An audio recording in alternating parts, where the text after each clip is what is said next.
Hello everyone, I am Jonathan Little for PokerCoaching.com, and today we're going to be looking at a hand from a 2000-4000 game presented by Triton Poker. Make sure you follow them and subscribe to them on YouTube and Twitter. They have a lot of great content. And in this hand, Xuan raises from the cutoff with the 8-5 offsuit. This is loose. This is aggressive. Probably not Jonathan Little approved, but Jonathan Little's a little bit tight aggressive. So look, if you're playing a loose, splashy, gambly game, if you want to pick some hands to gamble with, I guess the low connected cards are probably okay. That said, I'd much prefer a hand like 8-5 suited or 8-6 suited. I'm usually never raising the low offsuit connected hands, but hey, whatever. We're splashing around with the 8-5.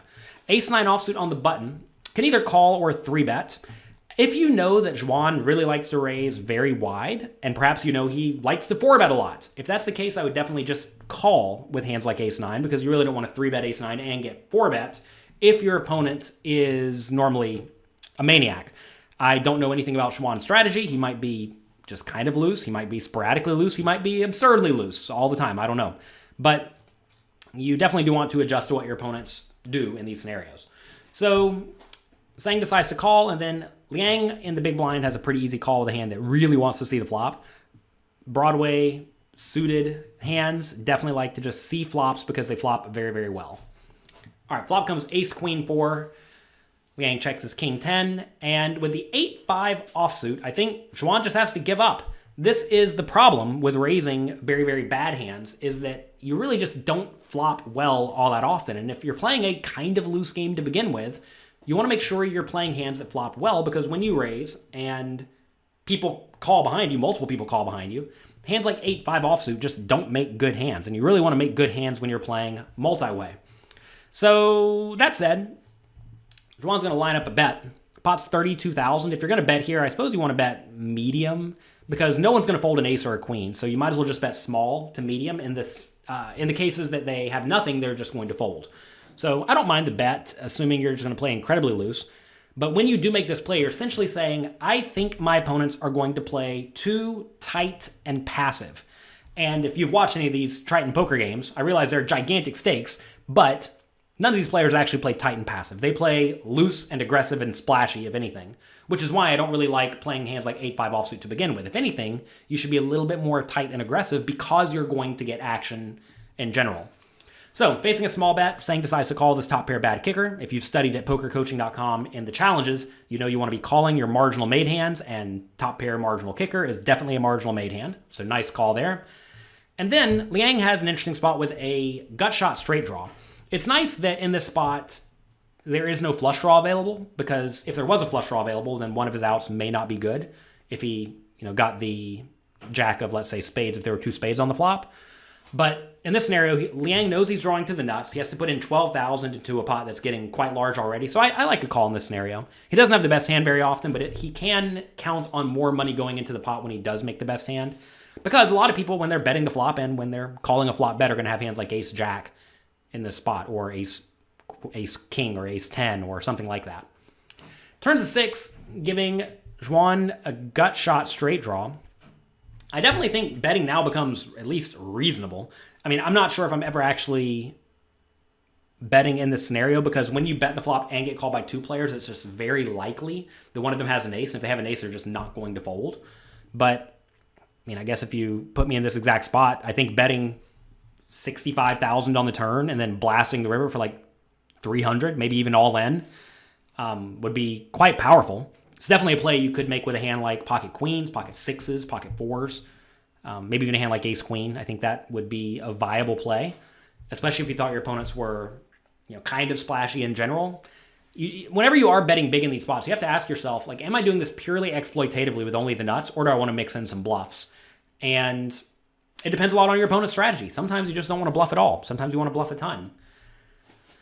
So you can go either way here, either betting big or checking. If you are betting big, you're trying to make your opponents fold out all their one-pair hands, which, if you know they're not going to fold one pair, then obviously betting big is silly. So now, around to Tsang, who has what's probably the best hand at this point. And this is an interesting spot in a multi-way scenario, because it's actually somewhat likely both opponents have something decent. However, if you bet in this scenario and get raised, it is miserably bad. So you have to ask, how often is Liang and Xuan going to raise me. And if Yang has a hand like ace-6, he's definitely going to raise now. If he somehow slow played ace-4, he would raise, but he wouldn't have ace-4 because he would have just check raised the flop. He doesn't have pocket sixes. So I think the odds of Liang raising are pretty low in general, and if he does raise, it's probably just with a hand that beats you, so you can easily fold. Next question is, will Xuan raise you? And I don't know, because, I mean, we see Xuan opening up the 8-5 offsuit to begin with, which means he's definitely a little bit loose, a little bit splashy, a little bit active. And players like this enjoy bluffing.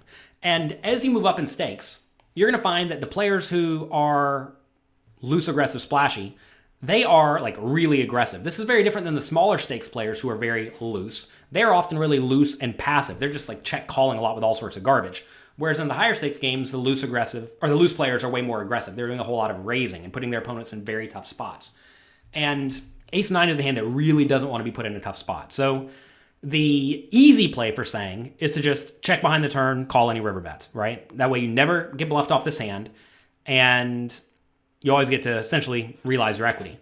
If you bet, every once in a while you're going to get raised as a bluff, and that is horribly bad. Also, every once in a while you are, value betting yourself against a hand like ace-jack that decided to check. Because imagine if Liang had a hand like ace-jack, he would definitely call pre-flop, he would check call the flop, he would check call the turn, he would check call the river, and now you're just kind of value owning yourself. The benefit of betting with a hand like ace-9 is that you get your opponents to fold out draws like king-10, right? You don't really want your opponent in with king-10, and a bet, even a smallish one, will accomplish that. So Tsang does go for a 35,000 bet, which is about half pot in this scenario. And I think that's fine. A smaller bet may even be a little bit better. I'm not sure. I think this bet size is fine though. So Tsang does go for the bet, and now, well, Xuan decides to get a little bit creative. And this is where I heard the commentators talking about how they know Xuan apparently likes to get absurdly out of line. And if you know your opponent likes to get absurdly out of line, sometimes, but he also does it with the nuts, like say he had pocket queens or pocket sixes or pocket fours, he would check looking to check raise this turn. This is a fantastic spot to not bet the ace-9 because you really, really, really don't want to get raised. In situations like this, you want to ask, what could potentially go wrong? And then also, how likely is it to potentially go very wrong?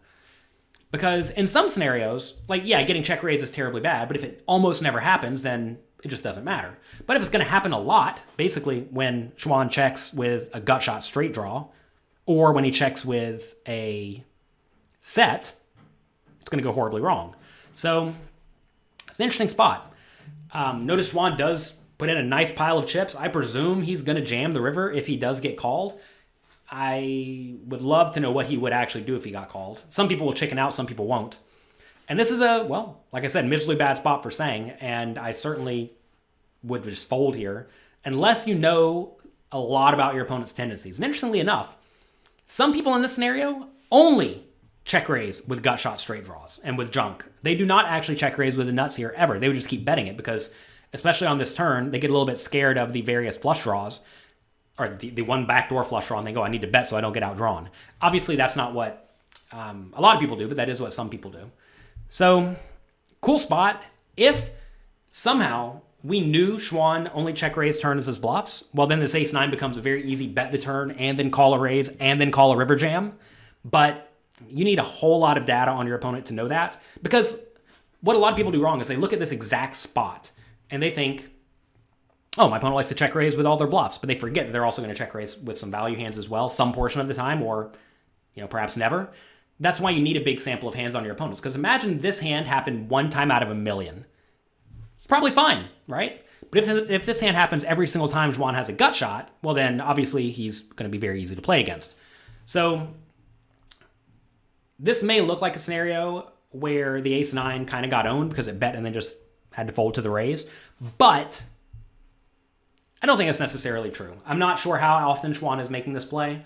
And when you're playing against your opponents, you want to ask how often are they making these loose, aggressive plays. Sometimes it's very frequently, sometimes it's almost never, sometimes it's just the right amount. And when it's just the right amount, well, there's not a whole lot you can do. In those scenarios, you usually just want to make your life easy by checking behind the turn with the top pair bad kickers. So that's going to be it for today. Hope you enjoyed this video. If you did, click like, click subscribe, share it with your friends, and head over to pokercoaching.com. There I have curated content from many of the absolute best poker players in the world who I spend my time learning from, who I know are going to help me get better, who can also help you significantly improve your skills. So head over to pokercoaching.com right now. Good luck in your games, have fun, and I'll talk to you next time.